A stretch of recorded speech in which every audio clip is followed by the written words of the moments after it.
Up to this point in our grafting series, we've dealt only with stocking stitch. Now we're going to tackle both stocking stitch and reverse stocking stitch and single rib. So this piece of knitting here is the initial piece of knitting. It was begun with a flap of waste yarn and then with row 1 of the pattern, which is knits and purls and knits and purls and a cable, all in knits. So it's mixed across the row. And you can see that when we worked row 1, we caused the pink stitches to get pushed forward or pushed back according to whether they were knitted or purled. Now we're going to use the path of the waste yarn to guide us in joining these two pieces together. This is the end, and this could be one continuous piece of knitting, knit all the way around a garment or around a hat. So this is the finish of this piece of knitting with the same stitch pattern, 2 knits, 2 purls, 2 knits, the same width of cable. So the number of stitches is the same.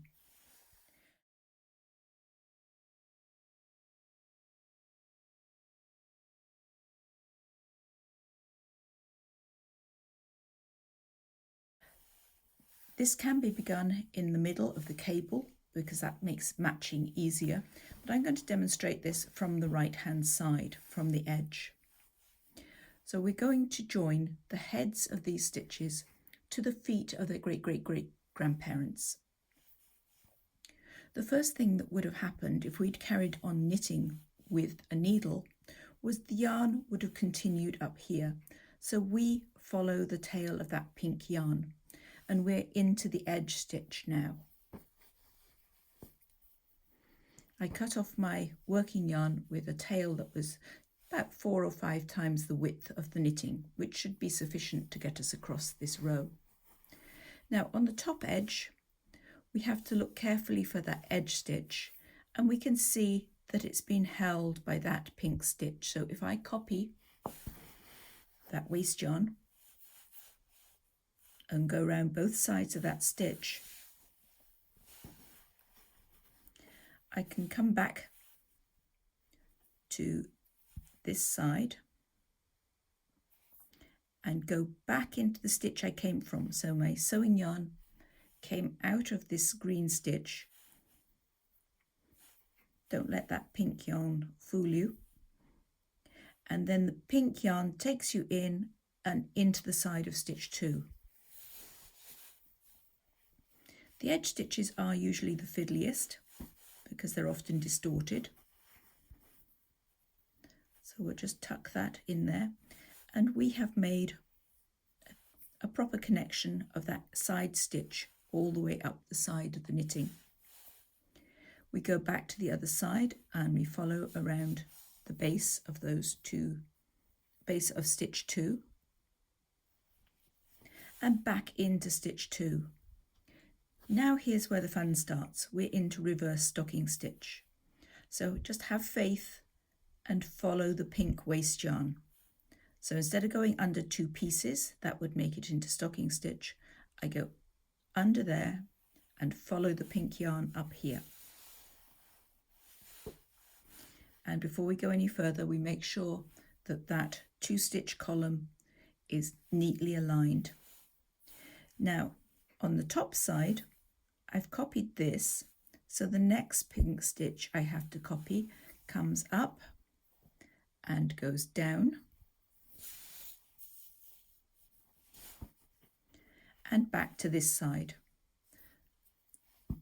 I go back, copying the next piece of pink yarn, which goes down and comes up. Now if you've got any quantity of reverse stocking stitch to do, I hold it sideways and I can go to the other side straight away. Now here's the tricky bit, where it goes from a purl to a knit. It would be very easy to be seduced into thinking you do something like that, but stretch it out. I've come up here, so now I go down there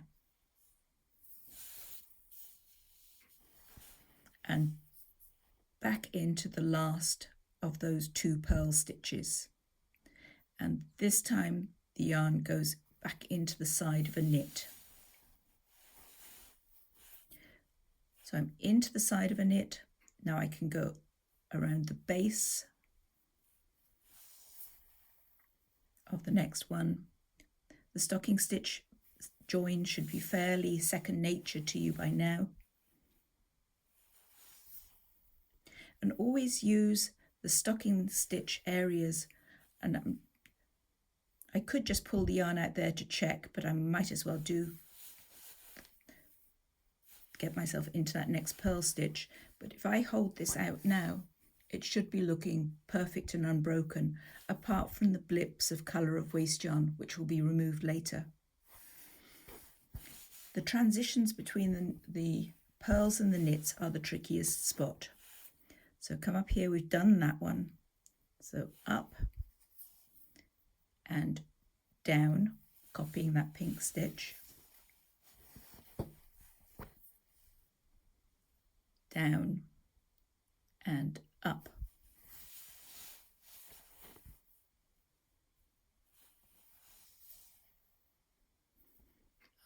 And down. This is the one that could lead you astray because they're very close together.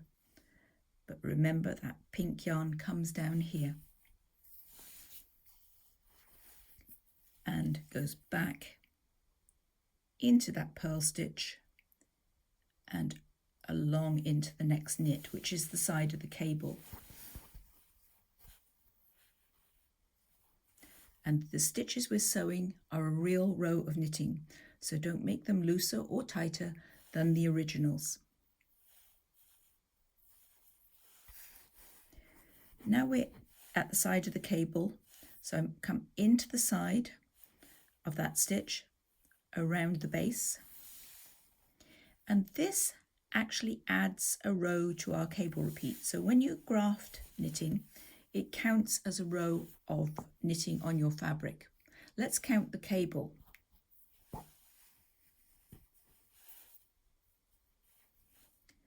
I've got 1, 2, 3, 4 rows of cable there, and that's the last cable row I've come out of the hole. So I've got 4 green rungs of a ladder up there, and for the cable down here I've got 4 green rungs. The final one is a pink waste yarn rung, and so that's what we're going to be copying. So when we finished joining this, we will have 9 rows between our cables. So when you're planning to do a join like this, you want to stop 1 row short of completion so that you sew in that missing row as you do the graft. If it's a very wide sweater, I would start actually with the cable in the middle of the row, leaving a tail to go the other way later.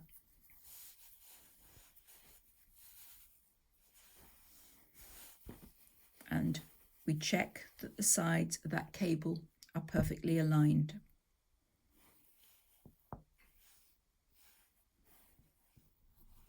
I'm going to continue my graft.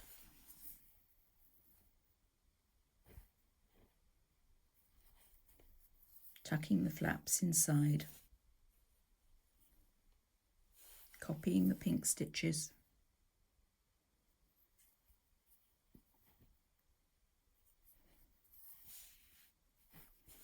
got to go up into the side of the knit, so use the stocking stitch areas as references.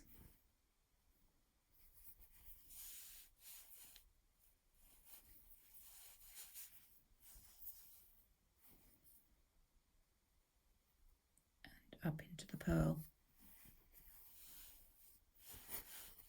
Let's have a look at it.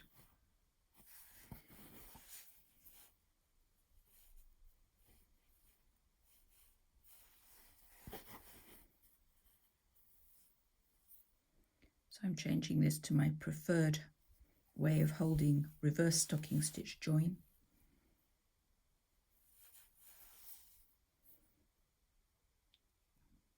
Come down, don't get fooled.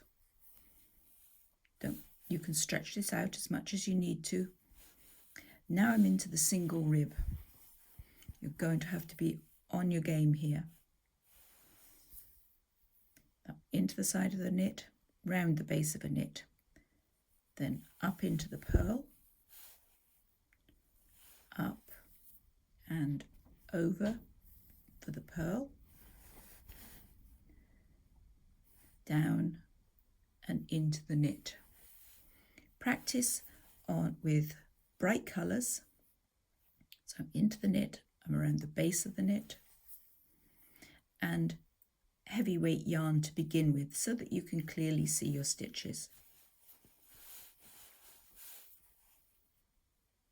So I've gone round the base of that knit, and here is the one that's always problematic. At the edge, the stitches get distorted, so just stretch that waste yarn stitch until it pulls through nicely and you've made the outside stitch look normal.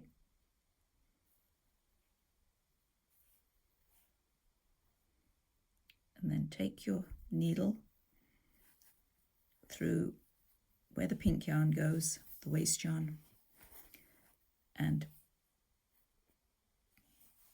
oh, I've missed something. I'm out of alignment. I missed out that last purl. So I'm going to pick it back. See how easy it is to skip? So really be on your game in single rib. So get that knit to align, that column aligns, this one will align. But I omitted that one. But because you've got waste yarn, you can go back and have another go. Nothing is loose until you decide. There's that last purl. Now follow the waste yarn into the edge stitch. The edge stitch that we modified is still waiting for us.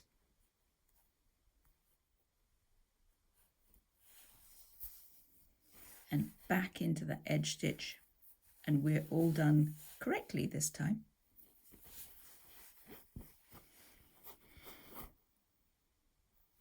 We'll take a look at the other side. You can't really tell from this side how things are going, so always remove the final waste yarn first, because if you had a problem, and remember, we have checked this on the other side, so I'm confident we don't have a problem. The edge is matched perfectly. So take out the final waste yarn first, because if it dropped apart, because there was a problem, that one could easily be re-knitted onto your swatch. And the first row of that last waste yarn is worked in pattern, so that you get the influence of the stitches. So everything is lovely. So if you have something that needs 99 or needs 100 rows, you work 99 of them in your working yarn, and you do the 100th row of pattern in the waste yarn. Now, because this is a cast on piece of waste yarn, I'm going to have to pick this out stitch by stitch. Alternatively, I could cut an edge stitch on this side and pull that last row through. So let's try that. So if I cut at this edge, and provided I haven't split any plies, I should be able to gently pull out that last row of the waste yarn. You can use a different piece of yarn, a separate piece of yarn, something nice and slippery. A mercerized cotton would be a good choice, or an acrylic, and call this a slippery yarn, and actually just work the last row of your waste yarn in the slippery yarn.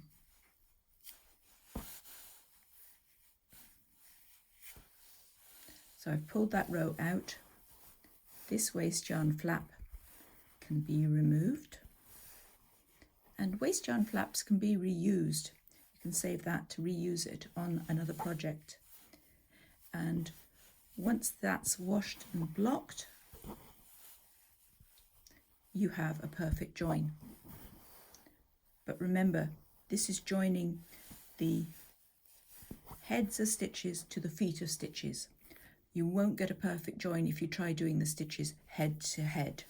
They will not align, but heads to feet, you can get a perfect join.